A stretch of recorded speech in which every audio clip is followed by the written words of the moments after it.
تو جب کبھی اللہ نہ کرے کوئی مصیبت آ جائے، کوئی تکلیف آ جائے، کوئی ہمارا عزیز ہم سے رخصت ہو جائے، یا ہمیں کوئی بیماری لاحق ہو جائے، ہم بیمار پڑ جائیں، تو ایسے موقع پر ہمیں شور شرابہ شکوہ شکایت کرنے کی ضرورت نہیں۔ قرآن نے ہمیں ایسے جملے کو کہنے کی تاکید فرمائی اور ایسے جملے کی طرف ہمیں اشارہ فرمایا کہ مصیبت کے پہنچتے وقت اللہ کا کوئی بندہ اس جملے کو اپنی زبان سے ادا کر لے تو اللہ عز و جل اس پر اپنی رحمتوں کی بارشیں نازل فرما دیتا ہے۔ قرآن کہتا ہے الذین اذا اصابتہم مصیبہ، جب ان کو کوئی مصیبت پہنچی، قالو تو انہوں نے کہا، وہ کہیں انا للہ و انا الیہ راجعون، ہمارا مال اللہ کے لیے اور اسی کی طرف ہمیں پھرنا ہے۔ بظاہر یہ ایک چھوٹا سا جملہ نظر آتا ہے انا للہ و انا الیہ راجعون، اور مسلم معاشرے کے اندر یہ جملہ اس وقت زبان سے ادا کیا جاتا ہے جب کسی کا انتقال ہوتا ہے۔ تو آج میں آپ کو یہ بتا دوں کہ کیا یہ جملہ خالص کسی کے انتقال کے وقت ہی پڑھنے کا ہے یا کب پڑھنے کا ہے؟ تو میرے پیارے آقا صلی اللہ تعالی علیہ وسلم کے پیارے دیوانوں، جب بھی کوئی مصیبت پہنچ جائے، کوئی بھی مصیبت، مال چوری ہو گیا، انا للہ و انا الیہ راجعون، پیر میں کانٹا چبھ گیا، انا للہ و انا الیہ راجعون، کوئی بھی مصیبت پہنچ جائے، کوئی ایکسیڈنٹ، انا للہ و انا الیہ راجعون۔ اب اس کا فائدہ کیا ہے؟ اس سلسلے میں میں آپ کے سامنے 4 حدیثیں پیش کرنے کی سعادت حاصل کرتا ہوں، کم و بیش۔ حضرت ام سلمہ ام المؤمنین، حضرت ام سلمہ رضی اللہ تعالی عنہ فرماتی ہیں کہ رسول اعظم صلی اللہ تعالی علیہ وسلم سے میں نے سنا کہ آقا کریم صلی اللہ علیہ وسلم نے ارشاد فرمایا، جب کوئی مصیبت پہنچے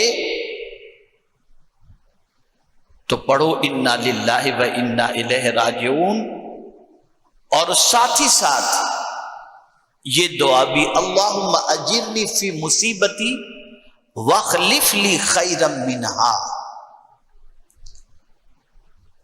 تو حضرت ام سلمہ رضی اللہ تعالی عنہ کہتی ہیں کہ سرکار صلی اللہ علیہ وسلم نے یہ تعلیم فرمائی، اور میرے جو شوہر تھے ابو سلمہ، وہ مجھے بہت چاہتے تھے اور بڑے بہترین انسان تھے۔ اب جب ان کا انتقال ہوا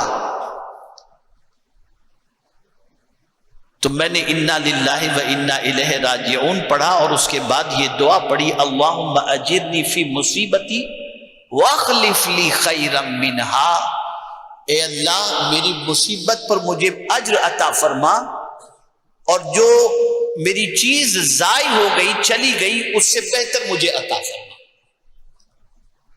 تو ام سلمہ کہتی ہے میں نے یہ پڑھ تو لیا، پھر میرے ذہن میں یہ خیال آیا کہ میرے شوہر ابو سلمہ تو مجھے بہت چاہتے تھے، بہت اچھے انسان تھے، ان جیسا اچھا انسان کون ہو سکتا ہے؟ سرکار صلی اللہ علیہ وسلم کے اولین حضور پر قربان ہونے والوں میں وہ تھے۔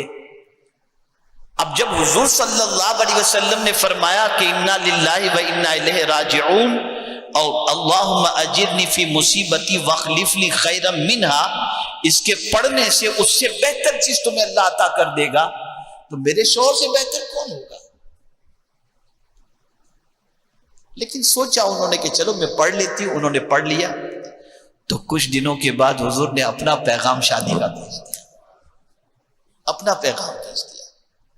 تب انہوں نے کہا کہ رسول اعظم صلی اللہ علیہ وسلم نے فرمایا تھا وہ حق ہے، مجھے ابو سلمہ سے بہتر مصطفیٰ جان رحمت مل گئے، اور ان سے بہتر دوسرا کوئی کون ہو سکتا ہے۔ ہمیں مصیبت میں ماتم کرنے کی اجازت نہیں ہے، شور شرابے کی اجازت نہیں ہے، چلانے کی اجازت نہیں ہے، گریبان پھاڑنے کی اجازت نہیں ہے، بلکہ ہمیں جو تعلیم دی گئی اس تعلیم پر عمل کرنے کی ضرورت ہے۔ اگر کوئی شخص اس تعلیم پر عمل کرتا ہے تو جیسا حضور نے فرمایا ویسا ہی اس کا نتیجہ سامنے آ کر کے رہے۔ اب مصیبت آئی تھی 2 سال پہلے، دوستوں کے ساتھ بیٹھے ہیں اور پھر اس مصیبت کا ذکر چھڑ گیا۔ یار وہ کیسا ایکسیڈنٹ ہوا تھا نا، اللہ نے کیسا بچا لیا۔ اب وہ حادثے کو یاد کر کے اس وقت اگر کسی نے پڑھ لیا انا للہ و انا الیہ راجعون، تو فرمایا گیا، آقا کریم صلی اللہ علیہ وسلم ارشاد فرماتے ہیں اس کو اللہ تعالی اجر و ثواب سے مالا مال فرما دے گا۔ صرف مصیبت یاد آ کر آئے اس وقت بھی اگر کوئی انا للہ و انا الیہ راجعون پڑھ لے تو اللہ تعالیٰ اسے ثواب سے مالا مال فرما دیتا ہے۔ اور کسی کا عزیز اس دنیا سے چلا گیا، بچے کا انتقال ہو گیا، ماں کا انتقال ہو گیا، باپ کا انتقال ہو گیا، رشتہ دار کا انتقال ہو گیا،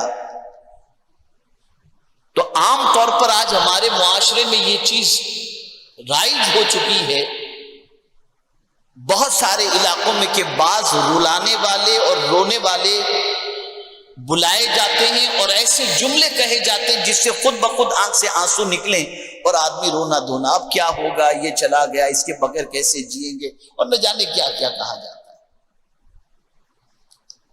اب یہ حدیث شریف آپ سماعت فرمائیں۔ آقا کریم صلی اللہ علیہ وسلم ارشاد فرماتے ہیں کہ جب کسی کا کوئی قریبی فوت ہو جاتا ہے تو اللہ تعالیٰ فرشتے سے فرماتا ہے تو نے فلاں کی روح قبض کر لی؟ وہ کہتا ہے ہاں میں نے روح قبض کر لی۔ کہا اچھا یہ بتا اس کے رشتہ دار اس کے مرنے پر کیا کہہ رہے تھے؟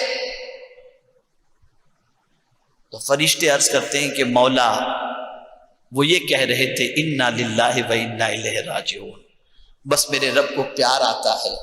رب فرمائے گا فرشتوں جنت میں ایک محل بناؤ جس کا نام ہی لکھ دو بیت الحمد۔ اب جن لوگوں نے اس بندے کی روح قبض کرنے کے بعد اس کی جدائی پر انا للہ و انا الیہ راجعون پڑھا انہیں جنت کا وہ محل عطا کر دیا۔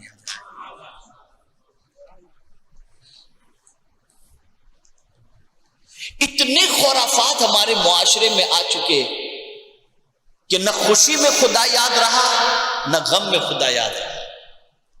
غم میں سگریٹ یاد آ گئی، غم میں شراب یاد آ گیا، غم میں پاگل پن یاد آ گیا، غم میں ڈرگ یاد آ گیا، اور خوشی میں آپ دیکھیں تو پکچر کے اندر لگے ہوئے ناچ گانے باجے تماشے میں لگے ہوئے۔ اسلام میں خوشی اور غم دونوں کے اندر اللہ کو یاد کرنے کا حکم عطا فرمایا۔